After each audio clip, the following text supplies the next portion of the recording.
إيمانا نقر بوحدانيته إقرار الصادقين ونشهد أن لا إله إلا الله رب العالمين ومكلف الجن والإنس والملائكة المقربين أن يعبدوه عبادة المخلصين ونشهد أن سيدنا وسندنا وحبيبنا ومولانا محمدا عبده ورسوله سيد المرسلين صلى الله تعالى عليه وعلى جميع النبيين وعلى آله الطيبين وأصحابه الطاهرين وسلم تسليما كثيرا كثيرا. أما بعد فأعوذ بالله من الشيطان الرجيم. بسم الله الرحمن الرحيم. كل نفس ذائقة الموت وإنما توفون أجوركم يوم القيامة فمن زحزح عن النار وأدخل الجنة فقد فاز وما الحياة الدنيا إلا متاع الغرور. وقال سيدنا رسول الله صلى الله عليه وسلم: تركت فيكم أمرين لن تضلوا ما تمسكتم بهما كتاب الله وسنة رسوله. صدق الله المولانا العظيم وصدق رسوله النبي الأمي الكريم ونحن على ذلك من الشاهدين والشاكرين والحمد لله رب العالمين. সবাই দুরূদ শরীফ পড়ি মুহাম্মদ সাল্লাল্লাহু আলাইহি সাইয়্যিদিনা ওয়া মাওলানা মুহাম্মদ ওয়া আলা আলিহি ওয়া আসহাবিহি ওয়া সাল্লাম সাল্লাল্লাহু আলা সাইয়্যিদিনা ওয়া মাওলানা মুহাম্মদ ওয়া আলা আলিহি আসহাবিহি ওয়াসাল্লাম। কয়েক মর্তবার জিকির করি মুহাম্মদের সাথে লা ইলাহা জোরে জোরে লা ইলাহা ইল্লাল্লাহ লা ইলাহা ইল্লাল্লাহ লা ইলাহা ইল্লাল্লাহ লা ইলাহা ইল্লাল্লাহ লা ইলাহা ইল্লাল্লাহ লা ইলাহা ইল্লাল্লাহ লা ইলাহা ইল্লাল্লাহ লা ইলাহা ইল্লাল্লাহ লা ইলাহা ইল্লাল্লাহ মুহাম্মাদুর রাসূলুল্লাহ লা ইলাহা ইল্লাল্লাহ মুহাম্মাদুর রাসূলুল্লাহ সাল্লাল্লাহু আলাইহি ওয়াসাল্লাম। ঐতিহ্যবাহী জামিয়া আরাবিয়া ইসলামিয়া দারুল কুরআন দয়ামির মাদ্রাসা কর্তৃক আয়োজিত আজকের এই ইসলাহি দোয়া মাহফিলের অধ্যকারী অধিবেশনের আমার পরম শ্রদ্ধাভাজন সভাপতি, অত্র এলাকার প্রবীণ মুরব্বী, শ্রদ্ধাভাজন মাস্টার জনাব সানাউল আলী সাহেব, উপস্থিত হজরত উলামায়ে কেরাম, মুরব্বিয়ানে আযম, আমার সামনে বসা আজিজ তালেবুল ইলম ভাই সহ মিডিয়া ব্যক্তিত্ব, সাংবাদিক ভাইরা, আমার মহব্বতের ভাই মুজাফফর আহমদ জামিল সাহেব সহ অন্যান্য ভাইরা, প্রথমে আল্লাহ রাব্বুল ইজ্জতের দরবারে এই মুহূর্তে শুকরিয়া আদায় করছি, যিনি আমাকে আপনাকে মহব্বত করে ভালোবেসে আজকে একটি দিনী মাহফিলে খোলা আকাশের নিচে রাত্রে আসার বসার তৌফিক দিলেন। হয়তো এটা জীবনের শেষবারের মতো হইতে পারে, হয়তো এখানে বসা আর কালকে আমার টাইমে হয়তো খবরের শোয়া থাকতে পারে।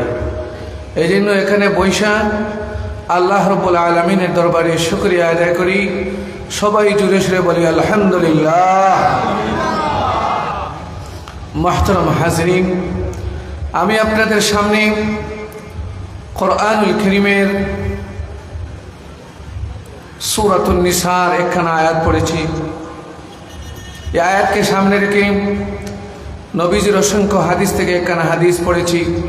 হাদিসকে সামনে রেখে মুখতাসর সামান্য সময় আলোচনা করার চেষ্টা করব। আল্লাহ যেন আমাকে ইখলাসের সাথে আমলের নিয়তে, আপনাদেরকে যেন ইখলাসের সাথে আমলের নিয়তে শোনার তৌফিক দান করেন। ওমা তৌফিকি ইল্লা বিল্লাহ। মুহতারাম হাজরিন, আমরা সবাই জানি আমাদের জীবন আল্লাহর দেওয়া আমানত। আমাদের জীবন কি বলেন? একটু জোরে বলেন, আল্লাহর দেওয়া কি আমানত। এই জীবন আমাদেরকে আল্লাহ দিলেন, জীবন আমানত আল্লাহর দেওয়া। এই জন্য আমি জানি না কোন সময় আমানতদার যিনি রাখছেন তিনি নিয়ে যাবেন, ওইটা আমার জানা নাই। যখনই তার ইচ্ছা হবে তখন তিনি আমাকে নিয়ে যাবেন, সেটা আমি জানি না। আজকে এই পর্যন্ত আমি 3 জন মানুষের মৃত্যুর সংবাদ জানি। একটু আগে শুনলাম দয়ামিরের জনাব হাজী মানিক আলী সাহেব, সকালে আমাদের দয়ামির প্রাইমারি স্কুলের একজন মাস্টার আব্দুল বাসিত আকন সাহেব, এরপরে শুনলাম থানাগাঁও আমাদের চেয়ারম্যান মোহাম্মদ আলী শিকদার সাহেবের ভাতিজা আনহার শিকদার সাহেব ইন্তেকাল করেছেন। আরও অনেকেই চলে যেতেছে দুনিয়া থেকে। তো আমরাও চলে যাব, কে কখন যাবে জানে না। আমরা যে এই দুনিয়া থেকে যাব এইটা আমাদের জানা। আমরা দেশে আসি না, আমরা প্রবাসে আসছি। আমাদের পাসপোর্ট আছে, মেয়াদ আছে। ওই মেয়াদ কখন শেষ হবে যিনি বানানেওয়ালা আমাদের, তিনি জানেন কখন আমার এই পাসপোর্টের মেয়াদ শেষ হবে। আমি জানি না। আমার মেয়াদ যখন শেষ হবে তখনই আমি এই দুনিয়া থেকে চলে যাব খবরের জগতে। কোন জায়গায় বলেন? খবরের জগতে চলে যাব।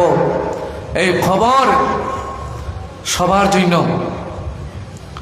জন্য খবর। এই খবরকে কেন খবর বলা হয়? অনেকটা তো খবর দেওয়া হয় না।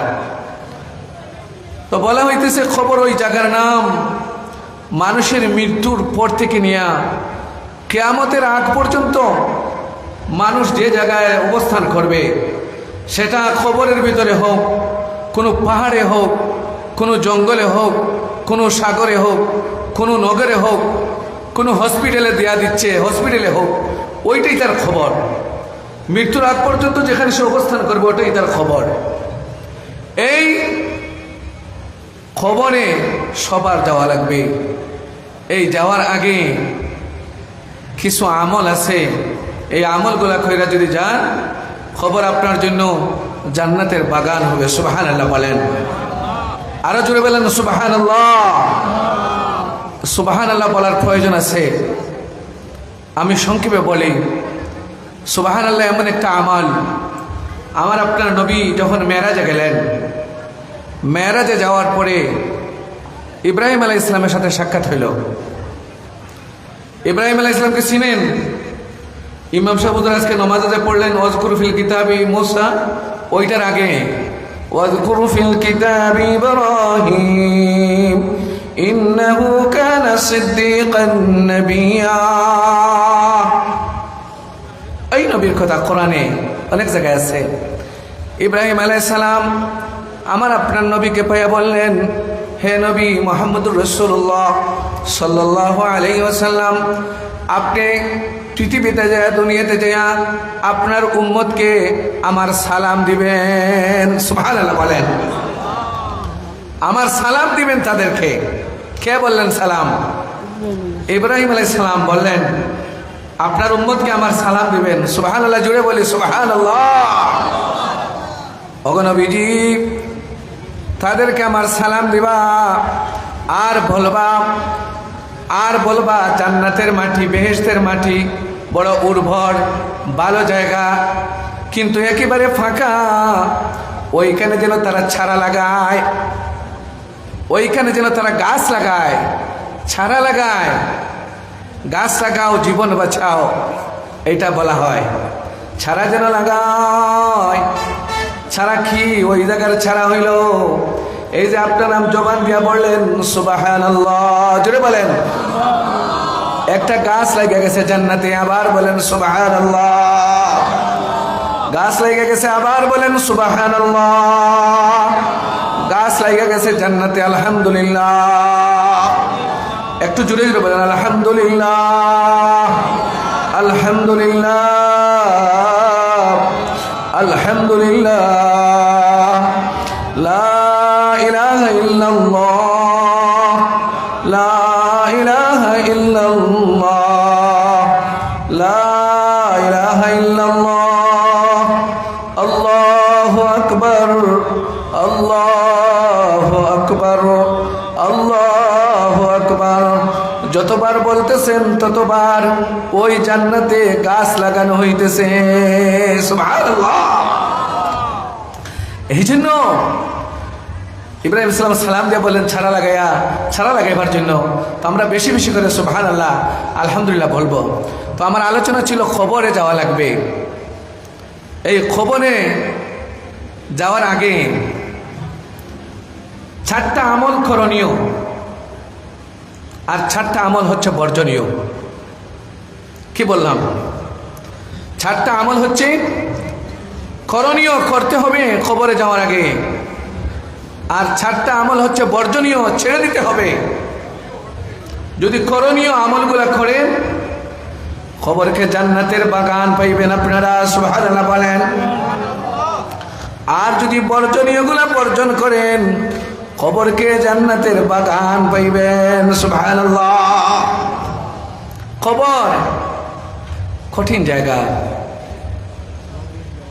क्या समाया लाया मुसाफिर सफर तेरा है बैद, क्या समाया लाया मुसाफिर सफर तेरा है बैद। रंज की दरिया में किश्ती मौज तूफान है मजीद। देख लो आए किश्ती बानू, किश्ती अपना देख लो। गहराई दरिया के अंदर किश्ती न डूब जाने दो। একটু যাওয়ার আগে একটু দেখেন কি খামাইলেন। খবরে যাওয়ার আগে 4টা আমল করণীয়। নাম্বার 1, গুরুত্ব সহকারে নামাজ পড়া। কি বললাম বলেন? গুরুত্ব সহকারে। ওয়াজগুলা মুখস্থ করে গেলে ভালো হয়। গুরুত্ব সহকারে নামাজ পড়া, গুরুত্ব সহকারে। আপনি বাজারে গেলেন, আসরের আজান হইল, বাজারে ব্যস্ত, মাছ হাটায় ব্যস্ত, গরু হাটায় ব্যস্ত, নমাজের টাইম চলে যাইতেছে, আপনার কোনো গুরুত্ব নাই, আপনার কোনো ভিতরে কোনো জ্বালা নাই। পড়বেন, পড়তেছি, পড়বো, এইটা না, এইটার নাম গুরুত্ব না। আজান হয়ে গেছে, সঙ্গে সঙ্গে সব কাজ বাদ দিয়া, ব্যবসায়ী তোমার ব্যবসা বাদ দিয়া, ক্রেতা তোমার ক্রেতা বাদ দিয়া, ক্রয় করা বাদ দিয়া মসজিদে যাও, গুরুত্ব সহকারে নামাজ পড়ো। যদি গুরুত্ব সহকারে নামাজ পড়তে পারো আর পয়রা পয়রা যদি মরতে পারো, কসম খোদার, কবরে যাইবা, কবর জান্নাতের বাগান পাইবা। গুরুত্ব সহকারে নামাজ পড়বা, সব নামাজ গুরুত্ব সহকারে যদি হয়, বিশুদ্ধভাবে গুরুত্ব সহকারে যদি নামাজ হয়, আল্লাহর পক্ষ থেকে ওয়াদা, আল্লাহ তোমাকে অবশ্যই ক্ষমা করে দিবেন। জুড়ে সুবহানাল্লাহ বলেন। আল্লাহর ক্ষমা পাওয়া কি সহজ? সহজ ক্ষমা পাওয়া এত সহজ না। গুরুত্ব সহকারে নামাজ। আজকে নামাজের প্রতি গুরুত্ব সাধারণ মানুষেরও নাই, খাওয়াজদেরও নাই। নামাজে অবহেলা, নামাজের প্রতি আমাদের গুরুত্ব নাই, দায়সায় নাই। পড়তেছি পড়ব, ঘুম থেকে উঠতেছি উঠব। নিজে পড়ে ছেলেকে পড়ার জন্য বলে না, মেয়েকে পড়ার জন্য বলে না। নামাজের প্রতি কোনো গুরুত্ব নাই, পড়ার প্রতি গুরুত্ব। পড়তেছে, কলেজে যাইতেছে, ভার্সিটিতে যাইতেছে, মুতালা করতেছে, কিন্তু নামাজের প্রতি গুরুত্ব নাই। তোমাকে কে শিখাইল? নামাজ ছাড়া জিন্দগি চলতে পারে না, নামাজ ছাড়া জীবন চলতে পারে না, জীবনের গড়ি চলতে পারে না। এই জন্য কবরে যাওয়ার আগে সর্বপ্রথম তোমার করণীয় আমলের ভিতরে হইল গুরুত্ব সহকারে নামাজ পড়ো, আল্লাহ তোমাকে মাফ কইরা দিবে। সুবহানাল্লাহ। ভাইরা, এই জন্য গুরুত্ব সহকারে নামাজ, এইটা খবরে যাওয়ার আগে করণীয় আমল। এইটা যদি কোনো বান্দার ঠিক হয়ে যায়, তাইলে খবরে সে একটা পড়বে না। খবরে তো যাওয়া লাগবে। আপনারা যাইবেন না, অনেক হয়তো খবরে যাবেন না, হয়তো খবরে আমি যাব, আমার ডর হয়, আমার ভয় হয়। ডাইনে মাটি বামে মাটি, নিচে মাটির বিছানা। ডাইনে মাটি বামে মাটি, নিচে মাটির বিছানা। উপরেতে চাপা মাটির মন, বাগিয়া যাইতে পারবা না। খবরে আপনারা সবাই যাবেন। খবরের ঘর মাটির না দলান? বলেন, মাটির না দলান? মাটির ঘর। দুনিয়ার ঘর বানাইতে কত পয়সা লাগে, টাকা লাগে, কত ভালো উন্নত মিস্ত্রি লাগে, উন্নতির ঠিকাদার লাগে, ইঞ্জিনিয়ার লাগে, কত ধরনের ডাইন প্রোগ্রাম কইরা ঘর বানানো লাগে। বাইরে ভাই, ওই দুনিয়ার ঘর রাইকা তুমি চইলা যাইবা, যে ঘরে তুমি যাইবা সেই ঘর বানাইবার জন্য কি আমল করলা? সেই ঘরে কি কিছু পাঠাইলা? তুমি তো প্রবাসে আসছো, তোমার বাড়িতে যাইবা, কি নিয়ে যাইবা? আলা ইয়া সাকিনাল কসরিল মুআল্লা, আলা ইয়া সাকিনাল কসরিল মুআল্লা, ستدفن عن قريب في التراب। কবি বলতেছে, হে দনবান্ডা অট্টলিকার মালিকেরা, হে দনবান্ডা অট্টলিকার মালিকেরা, ঘর বাড়ি বানাইলা, দলান কোটা বানাইলা, এই ঘর বাড়ি ফেলাইয়া একদিন যে খবরে চলে যাইবা, এই খবরে কি নিয়ে যাইবা? খবরে কি দলান বিল্ডিং নিয়ে যাইবা? কি নিয়ে যাইবা? কিছুই তো নিয়ে যাইতে পারবা না। ও আমার ভাইরা, বন্ধুরা, দুনিয়াতে আপনি যত সম্পদের মালিক আছেন, এখন আপনি মালিক। আপনার শ্বাস বাইর হয়ে গেলে ওই সম্পদের মালিক আর আপনি হয়ে রইলেন না। আপনার ছেলে মেয়ে উত্তরাধিকারী সব মালিক হয়ে গেল। আপনি কোন জিনিসের মালিক হইলেন? আপনি ও জিনিসের মালিক হইলেন যদি আপনার আমলে নমাজ, বিশুদ্ধ নমাজ থাকে, ওই নমাজের মালিক হইলেন আপনি। ওই নমাজ নিয়ে যদি খবরে যান, ওই খবরে যাওয়ার বাদে খবরের আযাব থেকে আপনি মাফি পাইবেন। সুবহানাল্লাহ।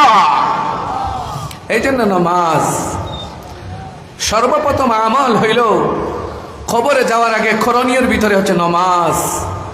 খামসু সালাওয়াতিন ইফতারাদাহুল্লাহু তাআলা من أحسن وضوءهن وصلىهن لوقتهن وأتم ركوعهن وخشوعهن كان له على الله عهد أن يغفر له ومن لم يفعل فليس له على الله عهد إن شاء غفر له وإن شاء عذبه। আমার আপনার নবীজি জনাবে মুহাম্মদুর রাসূলুল্লাহ সাল্লাল্লাহু আলাইহি ওয়াসাল্লাম বলেন, আল্লাহ তাআলা তোমাদের উপরে 5 ওয়াক্ত নামাজ ফরজ করলেন। কবরে যাওয়ার আগে খুশুখুজুর সাথে, ইহতিমামের সাথে, গুরুত্ব সহকারে ও আল্লাহর বান্দাবান্দি যদি নামাজ পড়ে যাইতে পারো, আল্লাহ তাআলার ওয়াদা তোমাদেরকে মাফ করিয়ে দিবেন। সুবহানাল্লাহ। মাফ ছাড়া খবরে যাইও না। এই নাপাক শরীর নিয়ে খবরে যাইও না। সব পরিষ্কার কইরা সাবান টাবান দিয়া, সাদা কাপড় দিয়া তো আপনাকে পরিষ্কার কইরা দিল, এই পরিষ্কার না। আপনি যে গুনাহ কইরা অপবিত্র হইলেন, কল্প যে অপবিত্র হইল, এইটাকে আপনি পবিত্র করবেন কিভাবে? এইটা তো এই সাবান দিয়া ঘষাইয়া পরিষ্কার করা যায় না ভাইরা আমার ও আমার মা বোনরা। এই অপরিষ্কার কলব যেটাকে গুনাহ দিয়া অপবিত্র করলা, এই গুনার অপবিত্র কলবটাকে পরিষ্কার করার জন্য গুরুত্ব সহকারে নামাজ। নাম্বার 2, গুরুত্ব সহকারে সাদকা খয়রাত করো। নাম্বার 3, গুরুত্ব সহকারে বিশুদ্ধভাবে কোরআনুল কারীমের তিলাওয়াত করো। সুবহানাল্লাহ বলেন। সংক্ষেপে বলতেছি, সময় অতি অল্প।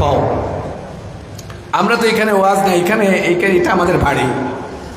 আমি আপনাদেরকে বোঝাইবার জন্য বললাম, কবরে যাওয়ার আগে গুরুত্ব সহকারে নামাজ খুব করণীয় কাজ। কবরে যাওয়ার আগে গুরুত্ব সহকারে সদকা, এই যে মানুষ সদকা করতেছে, এই সদকার দ্বারা কবরের আযাব থেকে নাজাত পাওয়া যাইবে। এরপরে বিশুদ্ধ কোরআনুল কারীমের তিলাওয়াত, কোরআনুল কারীমের বিশুদ্ধ তিলাওয়াতের দ্বারা কবরের আযাব থেকে বাঁচা যাইবে। এই বিশুদ্ধ তিলাওয়াতের জন্য মাদ্রাসার পক্ষ থেকে হাজার হাজার লক্ষ লক্ষ টাকা বছরে খরচ হয় শুধু বিশুদ্ধ কোরআন পড়ানোর জন্য। সুবহানাল্লাহ বলেন। যারা বিশুদ্ধ কোরআন পড়বে তারা কবরে গেলে কবর বেহেশতের বাগান পাইবে। সুবহানাল্লাহ। من قرأ القرآن فاستظهره فأحل حلاله وحرم حرامه أدخله الله الجنة وشفعه في 10 من أهل بيته كلهم قد وجبت له النار। নবীজি বলেন, যে আল্লাহর বান্দাবান্দি বিশুদ্ধভাবে কোরআনুল কারীমকে তিলাওয়াত করবে আর হালালকে হালাল, হারামকে হারাম যাই না ভিতরে পেট্রোল পড়বে, খাদ্য খাবে, তাদের জন্য বলা হইবে তোমরা চিরদিনের জন্য স্থায়ীভাবে আল্লাহর তৈরি জান্নাতে প্রবেশ করো। সুবহানাল্লাহ। বিশুদ্ধ কোরআনের তিলাওয়াত মানুষকে চিরস্থায়ী জান্নাতি বানায় দেয়, চিরস্থায়ী জান্নাতি বানায়।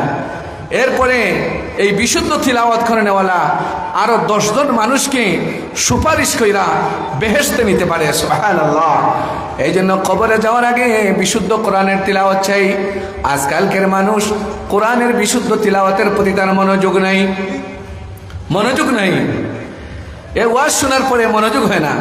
লাকাদ জিনাকুম বিল হাক্কি ওয়ালাকিন্না আকসারাকুম লিল হাক্কি কারিহুন। বিশুদ্ধ তিলাওয়াতের ওয়াজ শোনার পরে, বিশুদ্ধ বক্তার বয়ান শোনার পরে এরপরেও তোমার ওইটার প্রতি আগ্রহ নাই, ইংলিশের প্রতি তোমার আগ্রহ, ইংলিশ মিডিয়ামের প্রতি তোমার আগ্রহ, কবরে যাওয়ার পরে কবরের আযাব থেকে বাঁচার জন্য, নাজাত পাওয়ার জন্য একটা আমল হইল একবারে জরুরি। ওই আমলের নাম হইল কোরআনুল কারীমের তিলাওয়াত। সুবহানাল্লাহ। এই খাটটা চলে আসছেন, লাস্ট চলে আসছেন, ওইটা দিকে তাকান, আমার দিকে তাকান, সময় ওখানে আছে, ওইটায় সব উঠতে হবে, ওইটায় সব উঠতে হবে। মৌতু কাসিন কুল্লু নাফসিন শারিবুন, মৌতু কাসিন কুল্লু নাফসিন শারিবুন, কবরু বাইতিন কুল্লু নাফসিন দাখিলুন, ও আমার ভাইরা, এত দামি দামি পালঙ্গে শুইলাম, এত দামি দামি পালঙ্গে ঘুমাইলাম, আজকে জীবনের শেষ বিদায়ের দিন আপনাকে বিদায় দেওয়ার জন্য মসজিদের খাইটা ভাই বন্ধু সবে মিলি উড়িয়া দিবা মাটি, খোবাট লাগাইয়া তৈবা জিন্দগি লাগি, কত আইলা কত গেলা ববের জনম লইয়া, পড়িলা যে কোনো মরা নাইলা ফিরিয়া, খারবা বাড়ি খারবা গড় খারবা ফুতুর দন, দুই চক্ষু মজিয়া দেখো নিশির সফন। আমার ভাইরা গুরুত্ব সহকারে শুনি, আমরা আস্তে আস্তে লাস্ট থেকে এখানে বৈশা পড়ি, দোয়া হবে। একটা আমলের কথা বললাম, খবরের আযাব থেকে নাজাত পাওয়ার জন্য গুরুত্ব সহকারে নামাজ পড়া। 2 নম্বরে বললাম সদকা করা। 3 নম্বরে বললাম বিশুদ্ধ কোরআনের তিলাওয়াত করা। 4 নম্বর আমল হইল বেশি বেশি কইরা আল্লাহর জিকির করা। 4 নম্বরে কি? বেশি বেশি করিয়া আল্লাহর জিকির করা, খবরের আযাব থেকে নাজাত পাওয়ার জন্য বেশি বেশি কইরা আল্লাহর জিকির করা। লা ইলাহা, জোরে জোরে লা ইলাহা।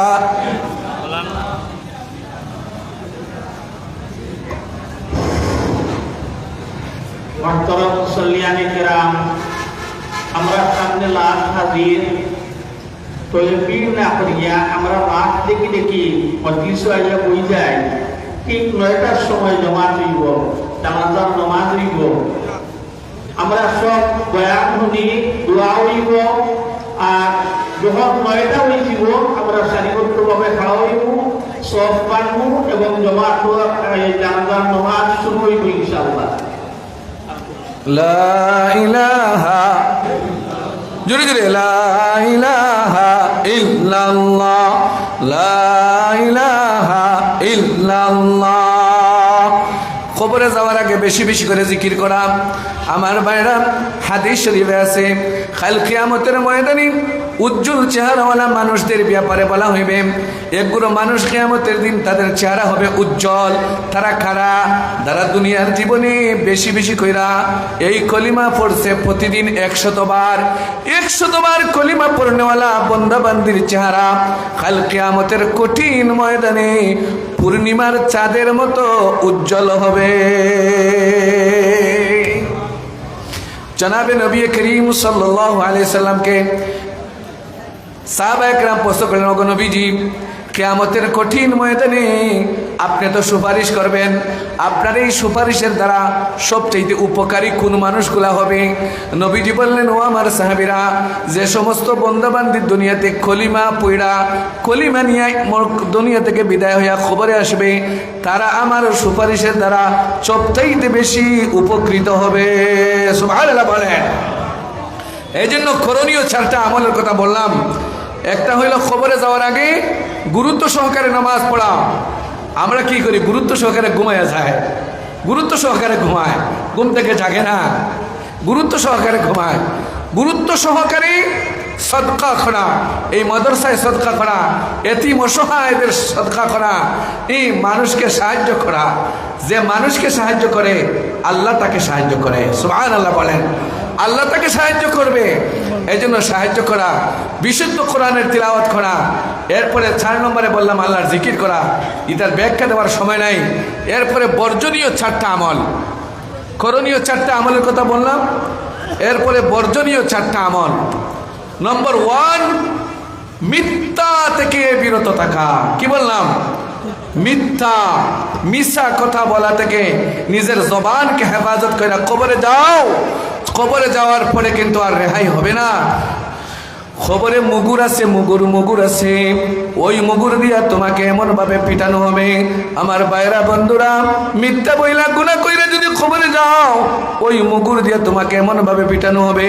ওই মুগুর দিয়া যদি দুনিয়ার কোনো পাহাড়ের উপরে আঘাত করা হয়, তাহলে ওই ফাঁকার রুইর তোলার মতো দুনা দুনা হইয়া ওড়া যাইবে। এখন অনুভব করো তোমার উপরে মারার পরে তোমার কি অবস্থা হবে। নাউজুবিল্লাহ মিন যালিক। মুগুর, এই যে মুগুর দিয়ে আপনাকে কবরে মারা হবে, কিতাবে আসছে এই মুগুর ওজন কতটুকু হবে। নবী করিম সাল্লাল্লাহু আলাইহি ওয়াসাল্লাম বলেন, আসমান আর জমিনে যত মানুষ আছে, যত মখলুকাত আছে, যত ফিরিস্তা আছে, সব ফিরিস্তা সব মানব জাতি মিলে যদি ওই মুগুরটাকে তুলা দিতে চায়, তুলা দেওয়া তাদের পক্ষে সম্ভব হবে না, এত ভারী হবে। নাউজুবিল্লাহ মিন যালিক। তাইলে এটার মারকে আপনি সহ্য করতে পারবেন না। এই জন্য প্রথম কাজ হইল মিথ্যা থেকে বাঁচিয়া থাকা। কবরে যাওয়ার আগে মিথ্যা ছেড়ে দাও। মিথ্যা জবান দিয়ে বলা হয় নাকি, কি দিয়ে বলা হয়? মুখ দিয়ে বলা হয়। এই মুখ আল্লাহর দেওয়া আমানত, এটাকে হেফাজত করো। নম্বর 2, বিরত বা বর্জনীয় কাজের 2 নম্বরটা হইল আপনি খিয়ানত করা থেকে বাইচে থাকো। খিয়ানত করবে না ইনশাল্লাহ ইনশাল্লাহ ইনশাল্লাহ ইনশাল্লাহ। তো নম্বর 2 সংক্ষেপে বলতেছি, খিয়ানত করা থেকে, খিয়ানত তো বুঝি আমরা, খিয়ানত করা থেকে বাঁচা 2 নম্বর আমল বর্জনীয়। 3 নম্বর আমল বর্জনীয়, খুদসা রটনা করা থেকে বাঁচা। খুদসা রটনা করা হয় না, ওকে বলা হয় পিচকারি। এইগুলা হান্টু বান্টু পল্টু নানান চিড় লাগাই দেয়, চিড় কোরআনে নিষেধ। ওইগুলা তওবা ছাড়া মাফ হবে না। খুদসা রটনা করা। নম্বর 4, পেশাব থেকে নিজেকে হেফাজত করা। পেশাবের সিটা থেকে ওইগুলার অনেক লম্বা ওয়াজ। তো আপনারা আমার ওয়াজ তো প্রতিদিন শুনেন, জুমার দিনে ঈদগায়, বাজারের মসজিদে। তো কয়েকটা আমলের কথা বললাম। খবরে যাওয়ার আগে করণীয় 4টা আমল। নম্বর 1, গুরুত্ব সহকারে নামাজ পড়া। নম্বর 2, গুরুত্ব সহকারে সদকা করা। নম্বর 3, বিশুদ্ধ কোরআনের তিলাওয়াত করা। নম্বর 4, বেশি বেশি করে আল্লাহর জিকির করা। বর্জনীয় 4টা আমলের কথা বললাম। নম্বর 1, মিথ্যা একেবারে ছেড়ে দেওয়া। নম্বর 2, খিয়ানত করা থেকে বেঁচে থাকা। নম্বর 3, আপনি কুটনামি খুদসা রটনা করা থেকে বিরত থাকা। নম্বর 4, পেশাবের ফুটা থেকে, পেশাব যে দাঁড়াইয়া করে উবায়া করে ওইগুলা যে সিটা পড়ে, ওই সিটাগুলা থেকে নিজেকে নিরাপদ রাখা। এই আমলগুলা যেন আমরা অন্ততপক্ষে আমি যেন ওইগুলোর উপরে আমল করতে পারি, আপনারা যেন আমল করতে পারেন। এই আমলের উপরে থাকার জন্য, আমলের উপরে চলার জন্য মাদ্রাসার মাহফিলে আসছি। আমরা মাদ্রাসার মাহফিলে কিছু দান খয়রাত করি, সদকা করি। সদকা করলে বলা মুসিবত দূর হয়। তো যারা দান আছে আপনারা বলেন যে আমার কোনো ভাই আছেন এমন যে আমি 1 ফালি 2 ফালি 5 ফালি দান দিব? আছেন কোনো ভাই? একটু বলেন যে আমি দোয়া করবো আপনার জন্য। দোয়া হয়ে যাবে একটু পরেই। আছেন কোনো ভাই? 1 ফালি